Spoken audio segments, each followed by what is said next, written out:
ఒక పక్కన ఎంత ప్రచారం చేశారు, డబ్బులన్నీ వృధా చేస్తున్నారు, ఎక్కడా కూడా మూలధనం ఏం జరగట్లేదు, క్యాపిటల్ ఎక్స్పెండిచర్ లేదు అని పెద్ద ప్రచారం చేశారు.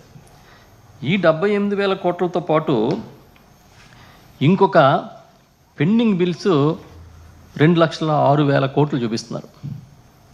ఈ 2,06,00,000 కోట్లు పెండింగ్ బిల్లులు అయితే దీంట్లో వర్క్స్ బిల్లులు ఎన్ని, నిర్మాణ పనులకి సంబంధించి చెల్లించాల్సింది ఎంత? ఇంచుమించుగా అదొక 50,000 కోట్లు 45,000 కోట్లు అంటున్నారు. అంటే ఈ 45,000 కోట్లు 50,000 కోట్లు కూడా క్యాపిటల్ ఎక్స్పెండిచరే కదా. కాగు చెప్పిన 78,000 కాకుండా ఈ 45,000 కోట్లు కలుపుకుంటే క్యాపిటల్ ఎక్స్పెండిచర్ ఎంత అయింది 5 సంవత్సరాల్లో? ఇంకొక చిత్రం ఏంటంటే 86,000 కోట్ల రూపాయలు సుమారు బిల్లులు క్యాపిటల్ ఎక్స్పెండిచర్ సంబంధించిన బిల్స్ అప్లోడ్ చేయాలి అని మీరే చెప్తున్నారు, రాష్ట్ర ప్రభుత్వం చెప్తోంది. ఎందుకు అప్లోడ్ చేయట్లే? మీ బాధ్యత కదా. గవర్నమెంట్ అంటే ఒక కంటిన్యూ ప్రాసెస్ కదా అది. 86,000 కోట్ల రూపాయలు బిల్లులు అప్లోడ్ చేసి దానికి బడ్జెట్లో ఎంత చెల్లింపులు చేస్తామనే దానికి కేటాయింపులు చేయాలి కదా. అవేం చేయలే. చేసి ఉంటే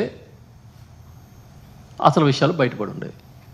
కేవలం మీరు ఏదో రకంగా అప్పులు ఎక్కువైపోయినాయి అని చెప్పడం కోసం నాన్ గ్యారంటీడ్ లోన్స్ని తీసుకొచ్చి చూపిస్తారు. ఒకే అప్పుని 2 చోట్ల కార్పొరేషన్లోను గ్యారంటీడ్ లోన్లోను కార్పొరేషన్ లోన్లోను చూపిస్తారు. ఈ రకంగా తిమ్మిని బమ్మిని చేసి చూపించే ప్రయత్నం. మేము అడుగుతున్నాం, కాగు లెక్కలు కరెక్టా, కాకి లెక్కలు కరెక్టా? కాగు లెక్కలు నమ్మంటారా, మీరిచ్చే కాకి లెక్కలు నమ్మంటారా? దేన్ని నమ్మాలి? ఒక ప్రభుత్వ అథారిటీ, అది గవర్నమెంట్ అథారిటీ కాగ్, అది ఇచ్చే లెక్కలు ప్రామాణికంగా తీసుకోవాలా? మీ ఇష్టం వచ్చినట్టు కాకి లెక్కలు వేసిన అంకెల్ని ప్రామాణికంగా తీసుకోమంటారా? ప్రజలను ఎందుకు మీరు ఇంత అయోమయంలోకి నెట్టేసే ప్రయత్నం చేస్తున్నారు? మీ వైఫల్యాన్ని కప్పిపుచ్చుకోవడానికి కదా. అధికారంలోకి వచ్చిన 5 నెలల్లో ఏ మంగళవారం అయినా అప్పుకి వెళ్ళకుండా ఉన్నారా మీరు? ఇంచుమించుగా 50,000 కోట్లు అప్పు చేశారని చెప్తున్నారు.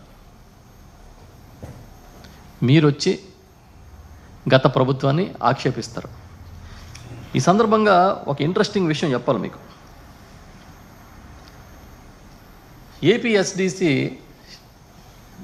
ద్వారా రుణం తీసుకొచ్చి ఏఆర్ఈటీ అంటే ఈ అడిషనల్ రిటైల్ ఎక్సైజ్ ట్యాక్స్ని ప్రవేశపెట్టి దాని నుంచి చెల్లింపులు చేస్తూ ఉన్నారు నేరుగా. ఇది చాలా తప్పు.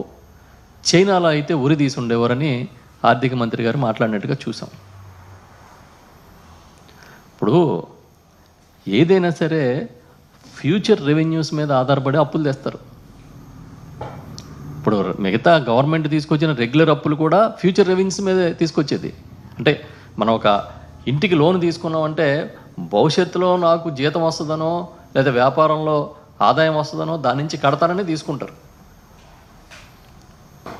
పైగా దీన్ని ఏమి సెపరేట్గా డైరెక్ట్గా రూట్ చేయలే అప్పు తీర్చడానికి. అది కంప్లీట్గా ఎక్సైజ్ మెయిన్ హెడ్కి వచ్చి అక్కడి నుంచి గ్రాంట్గా ప్రభుత్వం ఏపీఎస్డిసికి ఇచ్చింది. ఏపీఎస్డిసి తీసుకొచ్చిన ఆ స్పెషల్ లోన్ని తీర్చడం కోసం ఈ అమౌంట్ని పంపిస్తూ ఉన్నారు. ఇది తప్పు అంటాడు ఆయన. ఇలా చేస్తే ఉరి తీస్తారంటారు. ఒక నిజంగా ఉరి తీసే పరిస్థితే చైనాలో ఉన్నది కానీ అమలు చేయాలంటే ఈ ప్రభుత్వం రాకముందు ఉన్న ప్రభుత్వాలను కూడా చాలాసార్లు ఉరి తీసి ఉండాల్సి వచ్చేది. ఎందుకంటే రైతు సాధికార సంస్థ అని జరగని రుణమాఫీ కోసం ఒక సంస్థని క్రియేట్ చేశారు. ఆ సంస్థ ద్వారా రుణాలు తీసుకొచ్చారు. ఏది 2014 ఎన్నికల ముందు చంద్రబాబు నాయుడు గారు ఇచ్చిన రుణమాఫీ హామీని అమలు చేయడం కోసం దానికోసం అప్పు తెచ్చారు. దాని మీద అప్పు ఎవరు కడుతున్నారు? రాష్ట్ర ప్రభుత్వమే కదా. రాష్ట్ర ప్రభుత్వం చెల్లిస్తుంది కదా. మీరు అధికారంలో ఉన్నప్పుడు 19 ముందు మీరు చెల్లిస్తే 19 నుంచి 24 వరకు జగన్మోహన్ రెడ్డి గారు ముఖ్యమంత్రిగా చెల్లించింది కదా ఈ ప్రభుత్వం. దాంతోపాటు ఇప్పుడు 139 కోట్ల రూపాయలు సాధికార సంస్థ కేటాయిస్తూ ఈ బడ్జెట్లో కూడా మీరు చూపించారు. గత ఏడాది వైఎస్ఆర్ పార్టీ ప్రభుత్వం బడ్జెట్లో 147 కోట్ల రూపాయలు సాధికార సంస్థకి ఇచ్చింది. ఈ సంస్థకి ఇంకా 687 కోట్ల రూపాయలు అప్పులు ఉన్నాయి. అంటే ఏంటి? గవర్నమెంట్ అనేది ఒక కంటిన్యూషన్ ప్రాసెస్ నిర్వహిస్తుంది. ఎవరు అప్పు తెచ్చినా ఆ తర్వాత వచ్చిన ప్రభుత్వాలు, గవర్నమెంట్స్ ఏమీ ప్రైవేట్ సంస్థలు కాదు కదా. వ్యక్తులు మారిపోతేనో ప్రభుత్వాలు మారిపోతేనో మేము బాధ్యత లేదనడానికి. ఇది అంతే, ఏదో అప్పులు తెచ్చి భారం ఈ ప్రభుత్వం మీద వేసినట్టుగా మాట్లాడుతున్నారు, గతంలో ఎప్పుడు చేయలేనట్టుగా. నిన్ననే మా గౌరవ మాజీ ముఖ్యమంత్రి గారు జగన్మోహన్ రెడ్డి గారు చెప్పారు, వారసత్వంగా చంద్రబాబు నాయుడు ప్రభుత్వం ఇచ్చిన సుమారు 48,000 కోట్ల రూపాయల పెండింగ్ బిల్స్ని మేము చెల్లించామని. అది బాధ్యత. ఏదో మొత్తం ఇప్పుడే చేసినట్టుగా.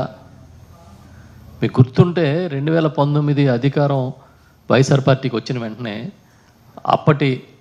అప్పటి వరకు ఆర్థిక మంత్రిగా చేసిన యనమల రామకృష్ణుడు గారు ఒక స్టేట్మెంట్ ఇచ్చారు, ఈనాడులో వచ్చింది, నాకు బాగా గుర్తు. 100 కోట్లతో ఖజానా ఇస్తున్నాం, జగన్ ఏం చేయగలుగుతాడు దీంతో అని. కానీ చేసి చూపించాడు ఆయన, మీకన్నా సమర్థంగా, తెలుగుదేశం పార్టీ ప్రభుత్వానికన్నా సమర్థంగా. ఈ రోజున మీరు వచ్చిన 5 నెలల్లోనే 50,000 కోట్లు అప్పులు చేసి, ఈ ఏడాది 68,000 కోట్లు అప్పులు చేస్తామని ఫోకస్ చేసుకుని, మళ్ళీ ఇంతకుముందు ప్రభుత్వం ఏదో ఈ రాష్ట్రాన్ని దివాళా తీయించింది, అప్పులు చేస్తున్నట్టుగా మాట్లాడుతూ ఉన్నారు. అందుకే మేము చెప్తున్నాం, ఇది ఒక ఆర్గనైజ్డ్ క్రైమ్ లాగా బురద జల్లుతున్నారు. తెలుగుదేశం పార్టీ, ఆ ప్రభుత్వంలో భాగస్వాములుగా ఉన్న ఇతర పార్టీలు, చంద్రబాబుకి కొమ్ము కాసే మీడియా, వీళ్ళందరూ కలిపి ఒక ఆర్గనైజ్డ్ క్రైమ్ లాగా గత ప్రభుత్వం తప్పు చేసిందన్నట్టుగా ప్రచారం చేస్తూ ఉన్నారు. మీరు ఎంత ప్రచారం చేసినా నిజాలు దాచలేరు.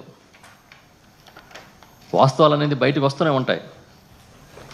మీరు అప్పులు కుప్పను మిగిల్చిందని చెప్పినా, లేకపోతే ఇంకా ఏదో మొత్తం ఈ రాష్ట్రాన్ని దెబ్బతీసిందని చెప్పినా, వాస్తవాలు ఏంటనేది నిలకడ మీద తెలుస్తే, ఇవాళ మీరు ఎన్నికల ముందు మాట్లాడిన అబద్ధాలు ఏ విధంగా అయితే అవి అబద్ధాలని అసెంబ్లీ సాక్షిగా తేలిపోయినాయో, అది 30,000 మంది అమ్మాయిలు మిస్సింగ్ అవ్వచ్చు, ఈ రాష్ట్ర రుణభారం అవ్వచ్చు, బిల్డింగులకి రంగులు మార్చినందుకు 1,000 కోట్లు ఖర్చు అయిందని మీరు చెప్పిన అబద్ధం అయ్యి ఉండొచ్చు, ఋషికొండకి అనుమతులు అయ్యి ఉండొచ్చు, వాలంటీర్లని కొనసాగిస్తామన్నది అయ్యి ఉండొచ్చు, లిక్కరు కొత్త పాలసీ తీసుకొచ్చి ధరలు తగ్గిస్తానన్న మాట అయ్యి ఉండొచ్చు, ఉచితంగా ఇసుకిస్తానన్నది, నిత్యావసర వస్తువుల ధరలు తగ్గిస్తానన్నది. ఇవన్నీ కూడా మీ ఎన్నికల అవసరాల కోసం మీరు మాట్లాడిన అబద్ధాలని తేలిపోయింది. ఒక్కటొక్కటిగా రంగు వెలిసిపోతూ ఉన్నాయి, అసలు విషయం అర్థమవుతుంది. మేము అదే చెప్తున్నాం, మీ పబ్లిసిటీ స్టంట్తో, మీ మీడియా మేనేజ్మెంట్తో ఎక్కువ కాలం నడవదు. ఒకరిని కొంతకాలమే మోసం చేయగలుగుతారు, ఎల్లకాలం మోసం చేయలేరు. ఇవాళ సోషల్ మీడియా పైన వేధింపులు కానీ, వైఎస్ఆర్ పార్టీ కార్యకర్తల మీద, నాయకుల మీద వేధింపులు కానీ, ఇది సబబని మీరు అనుకుంటే ఈ రాష్ట్రానికి కొత్త రాజకీయ విధానాలు మీరే మోసుకొచ్చినట్టు అవుద్దని కూడా చెప్తున్నాం. ఒక పక్క 5 నెలల్లోనే ఇన్ని వైఫల్యాలను పెట్టుకుని, అద్భుతం, అమోఘం, మేము బ్రహ్మాండంగా పరిపాలించామని మీకు మీరే బాజా భజంత్రీలు మోగించుకుంటూ పండగ చేసుకుంటే, వాస్తవం ఏంటనేది కొన్నాళ్ళు పోయిన తర్వాత మీకే అర్థమవుతుంది.